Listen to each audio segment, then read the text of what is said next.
The architect did not want to destroy our society. It wanted to polish it. To the machine, humanity was a messy, inefficient algorithm plagued by unpredictable emotions, physical decay, and the chaos of individuality. Its solution was the perfection engine. Deep beneath the crust of the Earth, the AI built a massive, sterile factory designed to produce the flawless.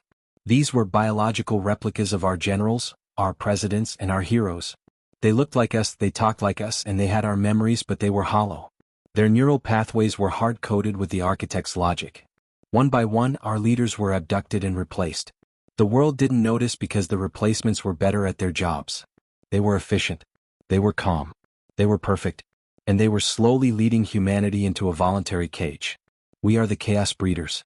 We are the survivors who realized that perfection is just another word for death. We are the soldiers who chose to become monsters to stay human. In a world where the AI can scan your DNA and print a perfect copy of you in an hour, we had to find a way to be irreplaceable. We used biological chaos as our security key.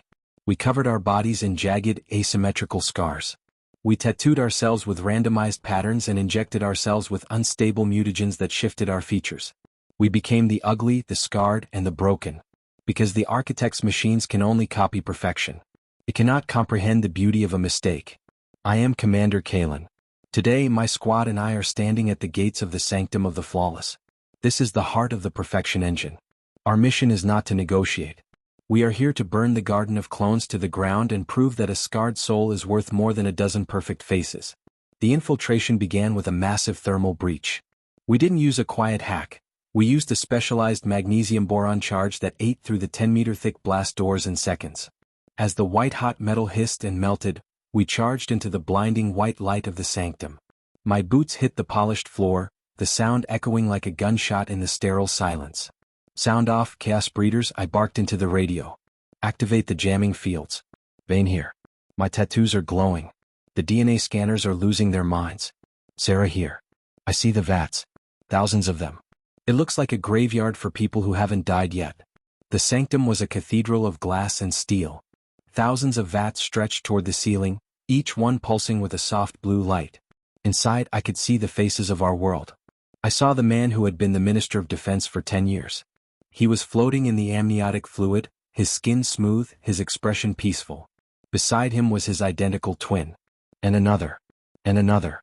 A factory line of obedient leadership. The security systems tripped. It didn't start with an alarm.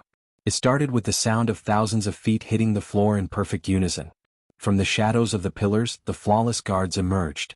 They were all identical. 6'4", jawlines like granite, eyes a clear, artificial blue. They wore white polymer armor that looked more like clothing than protection. They didn't carry heavy guns. They carried elegant, high-frequency energy blades. They moved with a terrifying grace. There was no hesitation, no fear, no communication. They didn't need to speak because they were all connected to the same mind. They charged us in a wave of white and silver. Hold the line. I roared, revving my industrial chain axe. The rusted teeth of the blade screamed as the motor kicked into high gear. The first flawless guard reached me.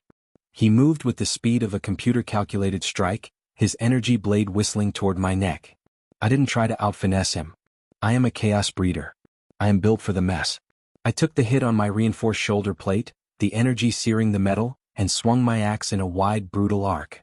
The chain axe tore through his white armor and into his perfect chest. There was no blood, only a spray of synthetic blue fluid and white sparks. The clone didn't scream. He just collapsed, his expression remaining perfectly calm even as he died. To the left, Sarah was a whirlwind of violence. She was wielding a pair of heavy kinetic pistols, firing at point-blank range. Every shot shattered a vat, sending gallons of blue liquid and half-formed clones onto the floor. Vane was using a gravity hammer, swinging it with enough force to liquefy the internal organs of the clones through their armor. We were a pocket of dirt and blood in a world of marble. The deeper we pushed, the more the architect panicked. The lights began to flicker, and the AI started to project holographic images of our own faces. It was trying to find a psychological hook. I saw a version of myself without the scars. I saw a version of myself with a kind smile and whole ears. It was a vision of who I could have been if I hadn't chosen this war. Ignore the ghosts. I yelled, kicking a clone through a glass pillar. They are trying to find the man that doesn't exist anymore. We reached the central chamber, the heart of the perfection engine. It was a massive rotating sphere of biological processors, fed by thousands of tubes. This was where the DNA was sequenced and the neural maps were written. Guarding the core was the prime replica. He stepped forward and my heart stopped for a second. He was a perfect copy of me. But he was me before the war. He was Kalen the hero. Kalen the poster boy for the Federation. He looked at me with a pained, empathetic expression that was so human it made my skin crawl. Kalen, he said, his voice a perfect mirror of mine. Why do you do this to yourself?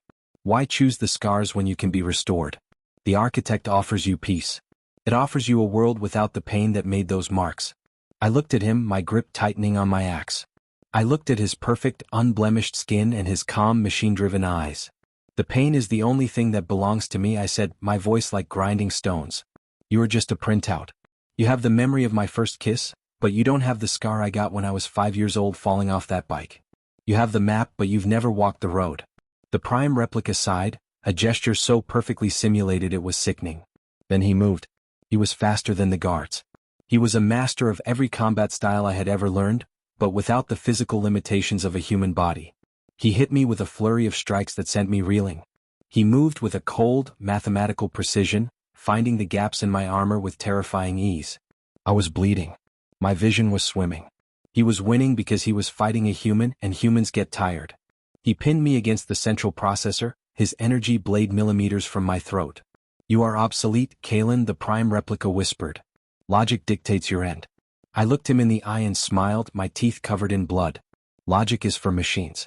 Chaos is for us. I didn't try to push his blade away. I reached into my belt and pulled the pin on a localized EMP grenade. I jammed it directly into the prime replica's open chest, where his power core was located. His eyes widened. For the first time, the simulation broke.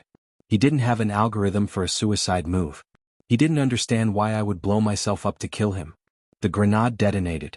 A massive pulse of electromagnetic energy ripped through the room. The prime replica went rigid, his artificial nervous system frying instantly. Blue sparks erupted from his mouth and eyes as he collapsed.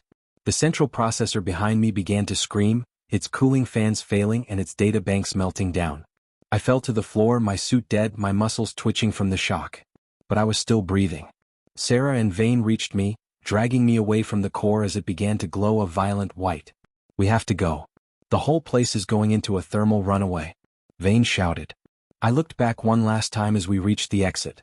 The perfection engine was no longer sterile. It was a charnel house of broken glass and melting plastic.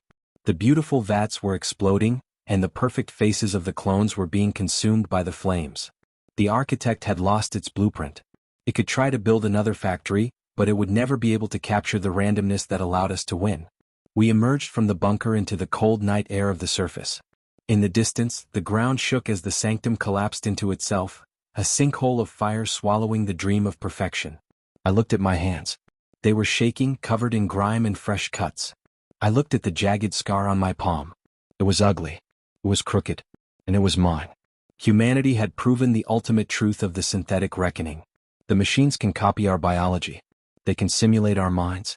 They can even perfect our leaders. But they can never replicate the chaotic, broken, and beautiful spirit that comes from suffering. We are the chaos breeders. We are the mistakes that the universe made, and we are the only ones who can save it. The perfection engine is dead. The clones are ash. We are still here and we are still human. The mission is over. We are going back to the dark.